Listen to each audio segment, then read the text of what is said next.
meet last night, huh? You see that? So that's state champion. You play sports too? Basketball? Basketball. What position you play? Sports? Seven. But see what I'm talking about? Points of similarity in that fashion. You want to share. I want to tell you a little bit about me because when I share, I connect the bond. And I'm saying, hey, you're important enough to me that I'm going to tell you something about me. Right? You give up something. You give up something. It's important. Okay, go to the next. Reflect in a positive manner. That's so important to go back. And here's some little secrets you can do.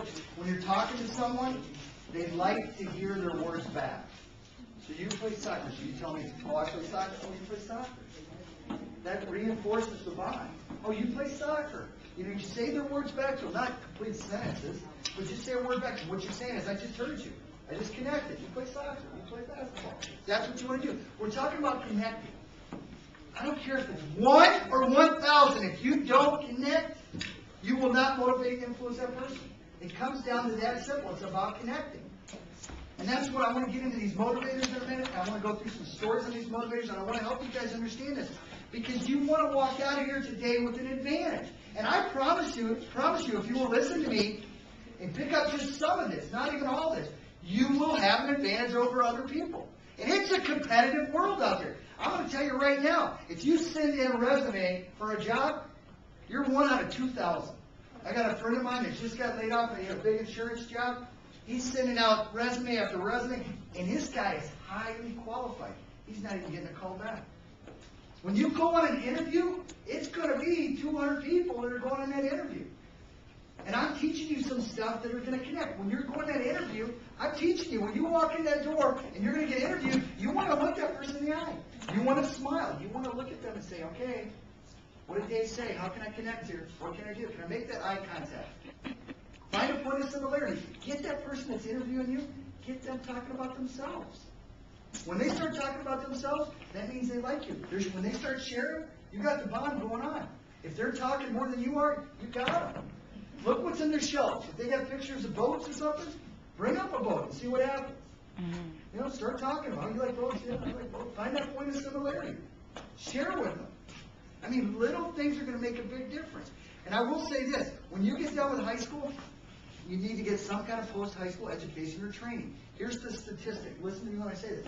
You will earn twice as much money over your lifetime if you have some kind of post-high school education or training. That's how important it is. Something. Find out what your dream is. Find out what you like. Find out what your interests are. But get some kind of post-high school training. It will change your life. Literally change your life. And it's important.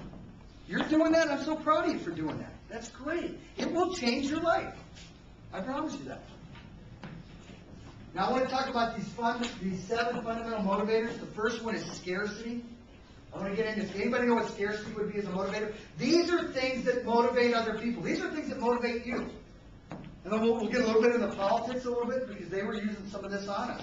What is scarcity as a motivator? What does it sound like? Anyone? You're scared, right? You're scared. Limited supply.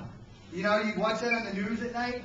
And you're watching the news at night and then there's a commercial and they go, gold coins, we have gold coins. If you don't buy right now, there's only 500. If you don't buy right now, we're going to run out. You won't be able to buy any more coins. Scarcity.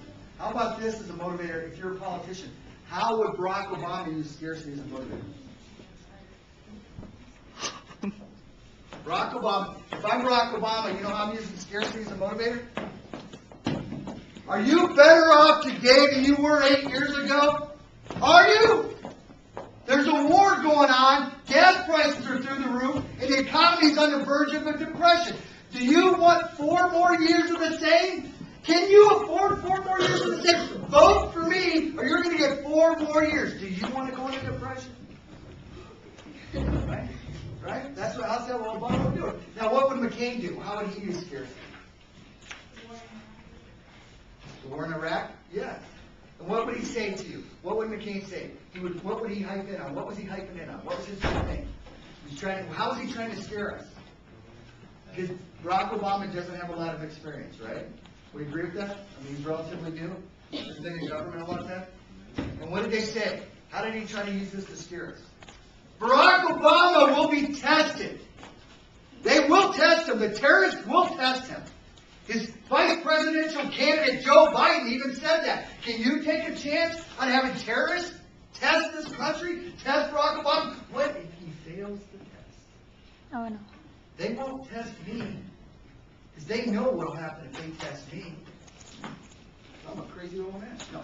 But you see the difference? You see the contrast? That's how they're trying to motivate. That was going on. Barack was using that. McCain was using that. Obviously, people believe Barack more than they did McCain, because Barack's got the body language, the vocal variety. He's a great communicator. Social proof. Does anyone have an idea what social proof would be? Social proof? Anyone? Social proof would be like this. What do you call it? Peer pressure? Peer pressure. Social proof. Were there people that voted in this election that have never voted before? Yes. Yeah. Well, you will be able to. But when people vote because they see their friends voting, like when Jesse Ventura got elected governor, there was a lot of people then that had never voted in the state before. My old partner in a business that I was in, he comes in, he's putting his license in his wallet. I said, what happened? Did you get pulled over by the cops? No, just voted. Just voted. What? You voted, Kyle? That's when I knew Jesse was going to get elected. Because Kyle's never voted since. He probably never vote again. What do you change? Me and my buddies, we figured it out. We got to get Jesse in there. We got to get change, right? But social proof is a very, very powerful motivator. It happens every single day. The clothes you wear, sometimes whatever, I don't know, what's the cool clothes now? Anybody? I don't know. I don't have any clothes. What's that? What is it called? Rockaware. Okay, so you're wearing what Rockaware? Other people seeing you wearing Rockaware, so you want to wear it. You want to be like that person. That's social proof. It can even go the other way. You could say, I'm not going to wear Rockaware because everybody else is wearing it. Let's go to the next motivator. Commitment. What would commitment be as a motivator? Yeah, you're committed. And everybody knows that you're committed. You show everyone. You wear the big buttons, Barack Obama buttons, right? John McCain buttons. You're showing your commitment. The yard signs, you guys saw those yard signs, right? Yeah. How about this one? Did you see on the news this guy had this McCain yard sign?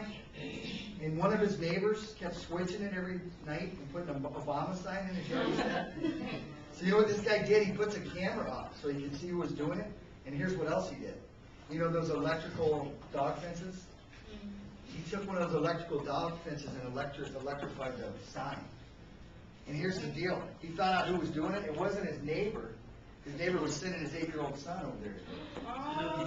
Yeah. The little guy come up there and grabbed onto that sign. Shocked him. Started crying. I mean, it didn't hurt him. He went back to his dad, crying. And then his dad got mad, come running over, what a fight. Yeah, he shouldn't be trespassing, right? He ran over there, was going to fight the guy, and they called the cops. Would that be a commitment? I mean, if you're going to electrify your sign, you are committed, man. I don't want to take my sign, you know. I am so for John McCain, I'm going to electrify the sign. That's a heavy-duty commitment. Consistency. What is consistency as a motivator? Anyone? Consistency as a motivator. You know that person's views. I will lower taxes. I'm for lower taxes. And you know no matter what, that guy's for lower taxes. Or for education for our schools. You know that that's what that person stands for. Consistency. Here's one for you. Subway. What's the guy's name in Subway? Jared. I always forget his name. Jared, right? What is Jared known for? Eat Subway. And what happened when he ate Subway? Get skinny. He lost a lot of weight. He lost a lot of weight. So you know Jared. And when you see Jared, every time you see Jared, you think of Subway, right? They got your program. Let me show you how they condition you that way. If you went over to McDonald's after the basketball game, you won a big game, and you look back in the booth, and there's old Jared all passed out in the booth with Big Mac wrappers all over him, French fries and apple pie wrappers and stuff. You'd be like, you'd be like, Jared! Get up! What are you doing, Jared? You can't be eating this food because you're making Subway, dude!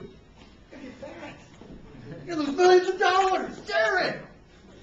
When you go into Subway, where are the healthiest subs on the reader board? They're right underneath the little Jared head. They got a little Jared head up there. They don't even have to say healthy. You look, there's Jared's little head up there, and you know those are the most healthy subs that are there. So, are they using that on us? Is Subway using consistency?